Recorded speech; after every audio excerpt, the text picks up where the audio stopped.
ពេលថ្ងៃរៀបលិចថ្មិចចោលលោកកាគ្រប់បាក់សាក៏ហើរកសំបុកនោមចិត្តរលឹកនឹកពុកម៉ែស្រែស្រុកពេលថ្មនេះគង់សំកប់រងចាំជួបមុខបុតភ្នីដីក្រុងដីថ្មីចិត្តមកមៃចង់ល្បីឈ្មោះចិត្តមុតមូចង់មានឈ្មោះជាតារាលំបាក់លំបិនអត់ទ្រាំមិនវាចាបំណងសងវាសនាមិត្តស្ដីហាឡក់លើមុនឃ្លាតពីផ្ទះមិត្តស្ដីថាស្ទើរក្រំទ្រូជីវិតសិល្បៈមិនទៀងទាត់ឈឺចាប់ក្នុងទ្រូមិនស្បើមិនល្បាញមិនល្បីមិនត្រឡប់វិលវិញឡើយរាល់ថ្ងៃគេងយំឥតឡើយតើពេលណាឡើយជួបជោគល្អអូរងចាំកូនលោកមានគុណអើ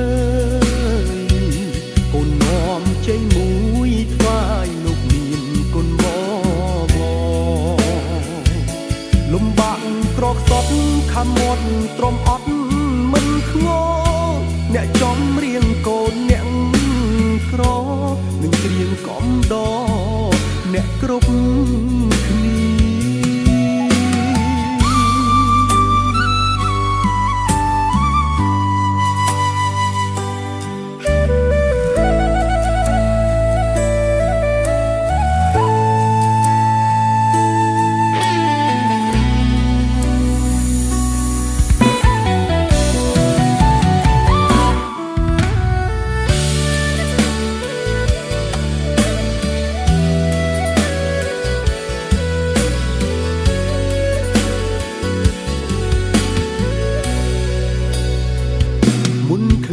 ពីផ្ទះ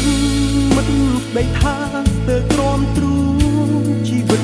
សិល្បៈមិនទៀងទាត់ឈឺចាប់ក្នុងទ្រូមិនស្បើមិនល្បាញមិនល្បីមិនត្រឡប់វិលវិញឡើយរាល់ថ្ងៃគេងយំឥតឡើយតើពេលណាឡើយជួបជោគល្អអូរងចាំកូនគុណអើយកូននាំជ័យមួយថ្វាយលោកមានគុណប